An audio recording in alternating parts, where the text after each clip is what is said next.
पुण्याच्या एकता नगरमधील इमारतींच्या पार्किंगमध्ये पाणी शिरलं। सोसायटीतील अनेक नागरिक रात्रीपासून घरातच अडकून आहेत। महापालिकेकडून अडकलेल्या लोकांना बाहेर काढण्याचे प्रयत्न सुरू आहेत। तात्काळ घरे रिकामी करा, पुणे महापालिकेची रहिवाशांना नोटीस।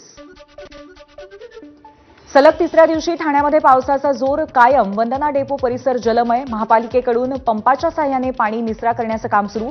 आतापर्यंत 180.30 मिलीमीटर पाऊस होऊन अधिक पावसाची नोंद झाली आहे। भिवंडी शहर आणि ग्रामीण भागामध्ये मुसळधार पावसामुळे अनेक भागांमध्ये पाणी साचलंय, तर नदीकाठच्या परिसरात असलेल्या हजारो घरांमध्ये पाणी शिरल्याचं दृश्य आहे। वसई विरारमध्ये आजही कालसारखीच परिस्थिती आहे। शहरातील अनेक रस्ते पाण्याखाली आहेत। पालघर जिल्ह्याला आज ऑरेंज अलर्ट आणि शाळा महाविद्यालयांना सुट्टी जाहीर आहे। पालघर जिल्ह्यामध्ये काल झालेल्या मुसळधार पावसामुळे नद्यांचं पाणी गावांमध्ये पोहोचलंय। ठिकठिकाणचे रस्ते वाहतुकीसाठी बंद आहेत। सूर्या प्रकल्पाचे धामणी धरणाचे दरवाजे 50 सेंटीमीटरने उघडलेत आणि सूर्या नदीला पूर आलाय। लोणावळ्यामध्ये पावसाची विक्रमी नोंद झाली आहे। 24 तासामध्ये तब्बल 432 मिलीमीटर पाऊस पडलाय।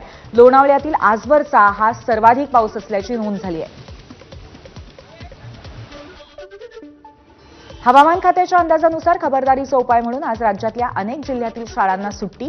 ठाणे, पालघर, नवी मुंबई, पनवेल, भिवंडी, निजामपूर आणि कल्याण डोंबिवली या भागातील शाळांना सुट्टी जाहीर करण्यात आली आहे।